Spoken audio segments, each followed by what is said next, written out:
Hello, this is Natalie, and I wanted to do a short video just describing and helping everyone understand what does it really mean when we say a child was detained and placed in the foster system. So in the United States, basically the government has the custody of the child, the minor, and the elderly and the disabled to make sure they are safe, protected, and well taken care of, that they are not kind of like neglected from any needs that they have. So what happens is due to different situation, when a call gets made to DCFS, Department of Children Family Services, the social worker comes out to figure out what the situation is and what's going on. And if they find concerns and reasons that the child is not safe there, the child gets removed and placed in a foster family.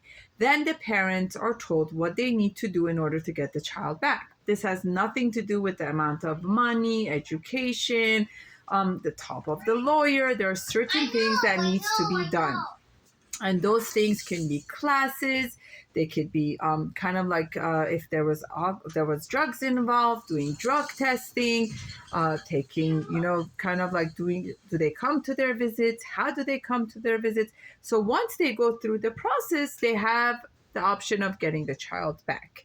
So the foster system is there like a holding space until the parents are able to do what they need to do to get the child back. So for whatever reason, sometimes it happens that the parents don't follow through or doesn't work out and the children don't go back to the parents. And some people might say, how could that be? There's nobody like a mother. There's nobody like a father. That's an assumption, because sometimes we've even seen parents can give birth and for whatever reason, and just doesn't work or whatever it is. Sometimes a medical illness can come up, psychological breakdowns can come up, person can goes into a psychosis or psychotic episode. There's like so many factors that takes place, and not every woman who gets pregnant is necessarily a mother, right? That's how you're able to hire a surrogate. You're able to hire a woman to carry the pregnancy and then give you the baby.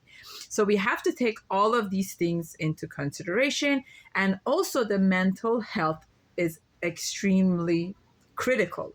That are the children being provided for all their needs that they have emotionally, physically, mentally, and are they being taken care of? And sometimes you also have cases where one partner calls on the other one just because of the tension that's going on. So one partner reports abuse on the other one, and then the other one wants to retaliate, so reports on that one. So now one is kind of like filed as being abusive to the kids, and then the other one is considered as failure to protect because they let the child be with that first parent. So what happens is then the child is placed in the foster system. So our agency, Children's Village Advocacy, we try to do our utmost that we can to have the kids kind of placed with families and communities as close as possible to the family and culture of the child, right? So in Los Angeles, when a case gets called in, kind of like that's not on the list, like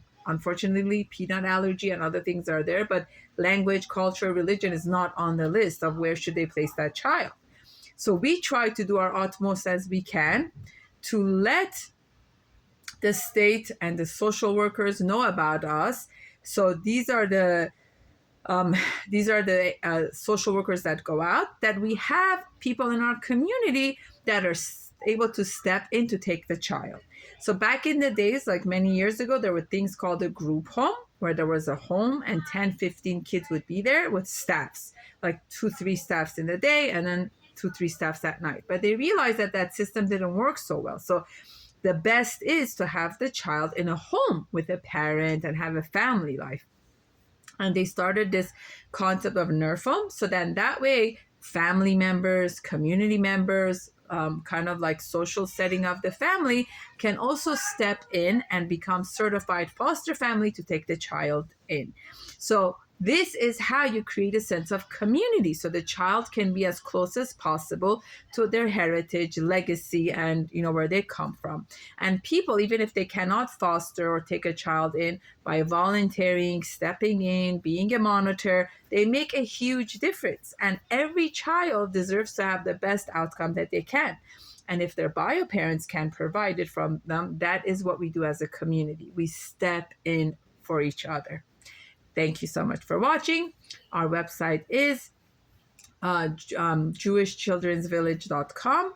And this is just, it makes a really big difference when children get detained, no matter what religion, what culture, to try to do the utmost that they can, that they be placed with a familiar language, culture, community, that it feels as a representation of their own home and creates less trauma for them.